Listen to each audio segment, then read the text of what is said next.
bishii Agoosto sanadii 1945 Mareykanka oo qaatay go'aan ka fiirsasho la'aan ah ayaa duqeeyay magaalada Hiroshima ee dalka Japan isaga oo u adeegsaday bamka atomikada. Dhacdadani ayaa lagu tiriyaa mid ka mid ah dambigii ugu foosho xumaa ee taariikhda aadanaha. Haddaba barnaamijkeena maanta ee janalka beegsiga guusha waxaan ku soo qaadan doonaa faahfaahinta musiibadan foosho xun ee dunida rogtay. Inta aynan u galin tafaasiisha dhacdadan naxdinta leh, aan marka hore dib ugu noqonna habkii loo sameeyay bamka Mareykanka oo kaashanaya boqortooyada Ingiriiska iyo Kanada oo ku guda jira mashruucoodii sirta ahaa ee Manhattan ayaa naqshadeeyay oo dhisay bamkii ugu horeeyay ee nuclear ah. Fiisikisyahan Amerikaan ah oo lagu magacaabi jiray Robert Oppenheimer ayaa hormariyay cilmi baaris aqooneed taas oo horseeday in la sameeyo bamkii Hiroshima. Bam laga hagi karo meel fog oo si ba'an wax u gumaadi kara ayaa la naqshadeeyay kaas oo loogu magac daray The Little Boy ama wiilkii yaraa. Waxaana markii ugu horeysay lagu tijaabiyay bamkan magaalada Trinity ee wadanka Mareykanka 16 bishii toddobaad sanadii 1945 kadib markii lagu guuleystay tijaabooyinkii koobaad ee bamka atomiga. Ameerika waxay noqotay mid ka awood badan sideedii hore, waxaana kordhay dhiiranaanteedii iyo hanjabaadihii ay u direysay Japan. 10 bisha May, guddiga dejinta bartilmaameedka bamka ee uu hogaamiyay Robert Oppenheimer ayaa soo bandhigay suurtagal ahaanshaha magaalooyinkan soo socda in la bartilmaameedsado. Magaalooyinka oo kala ah Kyoto, Hiroshima,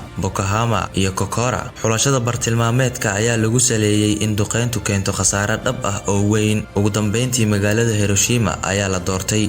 Hiroshima ayaa lagu tilmaamay inay ahayd saldhig ciidan oo muhiim ah, dekad laga dhoofiyay alaabaha oo ku taalay bartamaha aagga warshadaha ee magaalada, iyo bartilmaameedkeeda muhiimka ah ee raadaarka. Baaxaddeeda oo ahayd mid aad u weyn ayaa si weyn u burburi doonta una sii gudbin doonta magaalooyinka yaryar ee xiga. Buuraha ku hareereysani waxay abuuri doonaan saameyn xoog leh iyo cadaadis weyn, waxayna kordhin doonaan waxyeelada qaraxa. Ujeedka isticmaalka hubkan ayaa ahayd in lagu qanciyo Japan inay isdhiibto weliba si shuruud la'aan ah sida ku cad baaqa Potsdam. 26 bisha Julaay, Truman iyo hogaamiyeyaasha kale ee isbahaysiga ayaa soo saaray baaqa Potsdam kaas oo lagu qeexay habraacyada Japan looga fadhiyo oo ahayd inay isa soo dhiibaan, waxaana loogu soo bandhigay warmurtiyeed kama dambays ah. Haddii Japan isdhiibi weydo, xulafadu waxay weerari doonaan Japan, taasina waxay horseedi doontaa burbur aan laga maarmi karin oo gebi ahaanba ku habsaday ciidamada qalabka sida ee Japan iyo guud ahaan shacabkaba. Subaxnimadii xigtay ee 27 Julaay, wargeysyada Japan ayaa faafiyay in dowladdu diiday baaqii Potsdam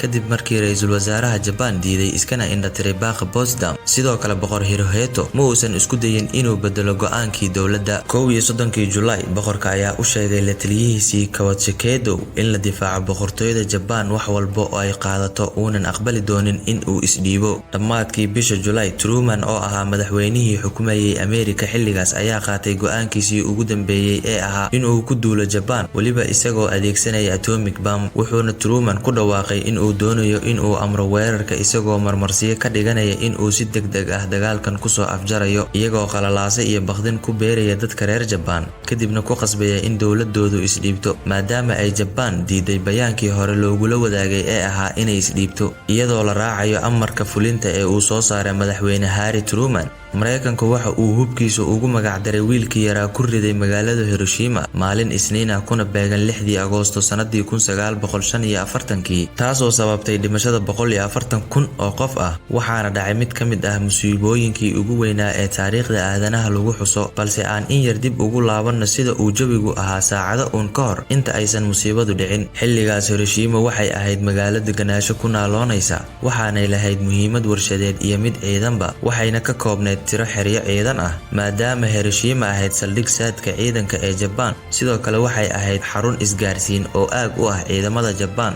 Guryaha magaaladani waxay ka samaysnaayeen alwaax, si la mid ah warshadaha badankoodu waxay ka samaysnaayeen alwaax.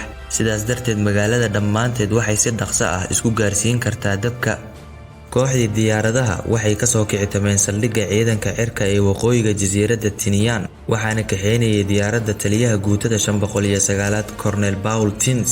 kadib markii ay ka tagtay jasiiradda Tinian. Diyaaraddu waxay gaartay bartilmaameedkeedii, aragtiduna waxay ahayd mid faseex ah, joog ahaan dhan 9855 mitir. Intii lagu guda jiray duulimaadka, Captain William Parsons waxa uu hubeeyay bamka kaas oo aan weli hubaysnayn. Daqiiqado yar kadibna bamku wuxuu ahaa diyaar si loo duqeeyo bartilmaameedka. Raadaarka digniinta ee Japan ayaa ogaaday inay kusoo wajahan yihiin qaar ka mid ah diyaaradaha Mareykanka ee ka imaanaya dhanka koonfureed ee dalka Japan, waxaana dalka la geliyay heegan. Hawada ayaa laga saaray magaalooyin badan oo ay ku jirto magaalada Hiroshima. Abbaaro 8 subaxnimo ayaa raadaarka magaalada Hiroshima sheegay in tirada diyaaraduhu dhan yihiin ilaa 3 diyaaradood. Kadib waxaa sare loo qaaday xaaladii heeganka ahayd. Maadaama tirada diyaaraduhu yaraayeen, Japan waxay go'aansatay inaysan wax dhibaato ah u geysan diyaaradaha, balse ma aysan filayn wax duulaan ah maadaama ay aaminsanaayeen in diyaaraduhu ku jiraan sahan kaliya. Waxaana shacabka lagu wargeliyay in haddii ay arkaan diyaarado soo dhawaanaya ay ku dhuuntaan meelo gabaad leh sida kaymaha.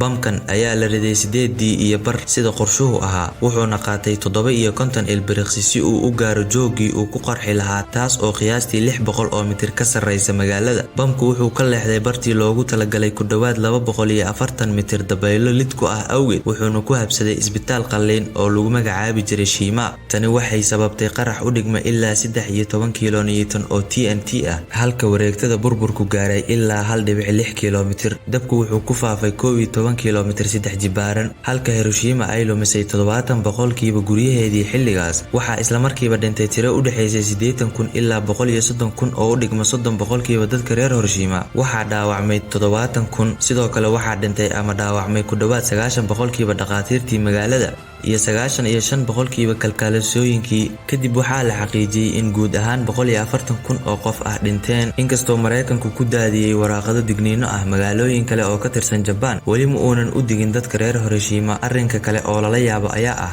markii uu Mareykanku geystay jariimadan, waxa uu sheegay in uu u maleynayo in uu dareemayo xoogaa shallayto ah burburkii dhacay darteed, balse taas lidkeed 3 maalin kadib 9kii bishii Agoosto wuxuu ku riday bamkii labaad magaalada Nagasaki, taas oo sababtay 80,000 oo dhimasho ah. Waxayna noqdeen labadan weerar kuwa kaliya ee loo adeegsaday bamka atomikada taariikhda aan noolnahay, halka ay dhinteen kala bar tiradaas isla maalinkii duqeyntu socotay. Laga soo bilaabo xilligaas waxaa u dhintay kansarka dhiigga tiro aad u badan oo reer Japan ah. Sida laga soo xigtay daraasado cilmiyeed ayaa sheegaya in ilaa hadda magaalooyinkan la dhibaataysan yihiin bamka dhanka shucaaca. 6 maalin kadib duqeyntii Nagasaki, 15 Agoosto, Japan waxay shaacisay inay isdhiibtay markii ay saxiixday warqadii isdhiibidda 2 bishii September, taasoo ka dhigtay in dagaalkii labaad ee dunida si rasmi ah u soo idlaaday, halka Germany ay isdhiibtay bishii May, taasoo ka dhigan sidoo kale in qaaradda Yurub ka soo dhamaaday dagaalkii.